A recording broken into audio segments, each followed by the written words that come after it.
There is a moment that happens before thought, before language, before reasoning, before intention. It is the moment the body decides whether it is safe.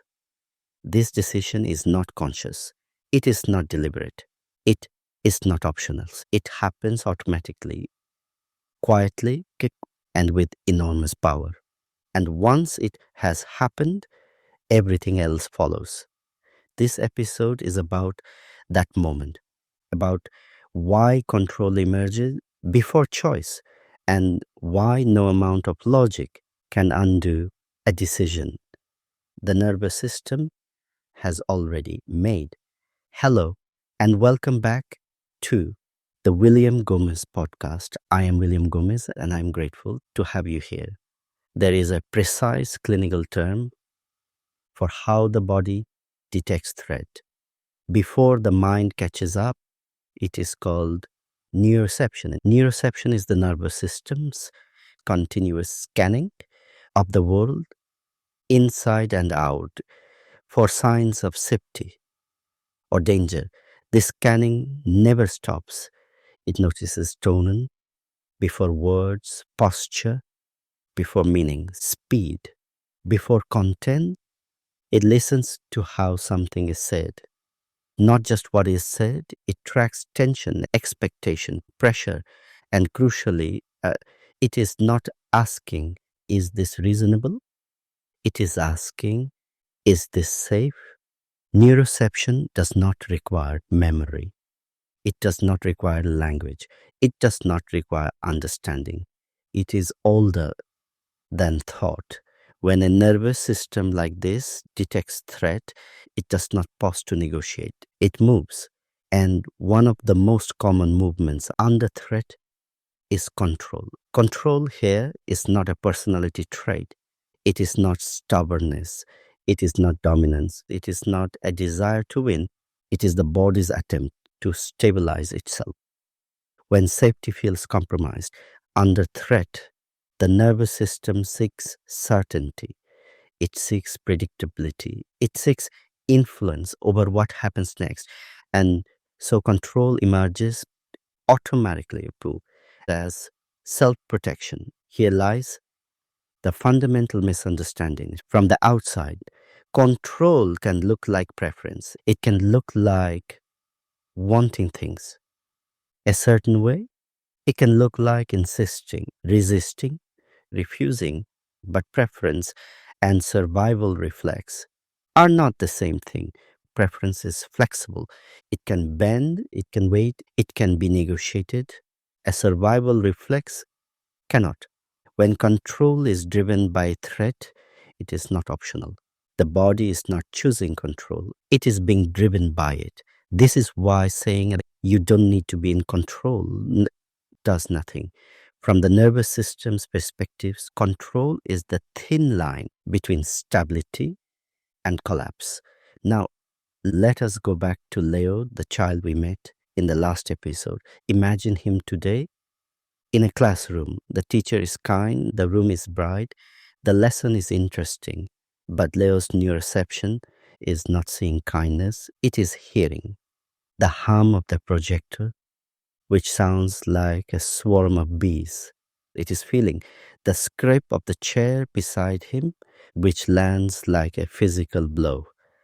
And when the teacher walks toward his desk to offer help, Leo's body does not see help.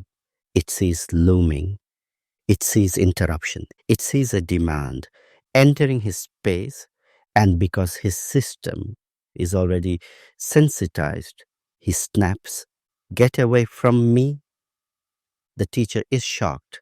Leo looks aggressive, but inside, Leo is not attacking. Leo is drowning. Now consider what happens when this experience repeats. Each time agency is removed, each time demands override capacity, each time pressure escalates. Instead of softens, the system learns, not cognitively, physiologically. It learns that loss of control precedes overwhelm, that being directed leads to dysregulation. That submission is not safe. And so the system adapts.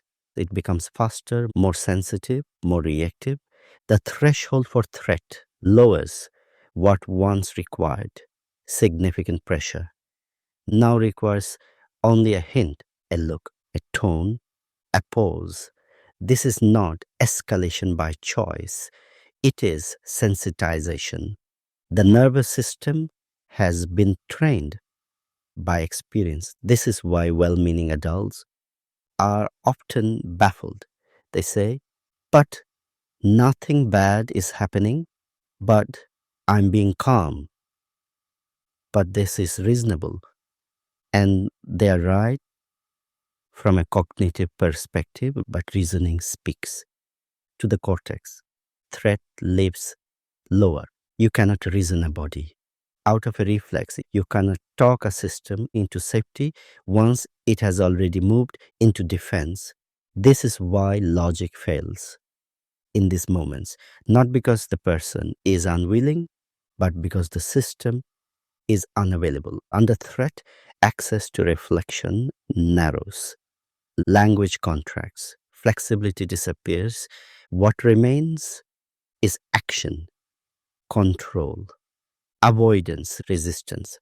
These are not strategies, they are outputs. So, when adults escalate explanation, the system hears more pressure. When they insist on compliance, the system hears more threat. When they push for understanding, the system feels more unsafe. And so the loop tightens. The tragedy here is not misbehavior, it is misinterpretation. A safety based response does not ask, how do I stop this? It asks, what does this system need to feel safe again? Because when safety returns, control softens. Not because it was taken away, but because it is no longer required. This is the paradox. The more we try to remove control through force, the more control the system must generate. The more we preserve agency, up even indirectly, the less control the body needs to grasp. This is not permissiveness, it is biology. It is recognizing that the nervous system cannot be argued with, only reassured. And reassurance is not verbal, it is relational, it is tonal, it is paced. It lives in how we enter moment, not how we explain them. Why does this matter? Because once we understand that control is not a choice, we stop moralizing survival. We stop asking, why wouldn't they just? And begin asking, what is the body responding to?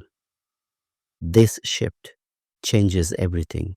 It replaces power struggles with attunement, it replaces correction with curiosity, and it reminds us of something essential. Safety is not taught, it is felt. Thank you for listening. This is the William Gomes Podcast. Take care of yourself, stay curious. And if you found this episode helpful, you're very welcome to follow, share, leave a comment or a rating. I'll speak with you again soon.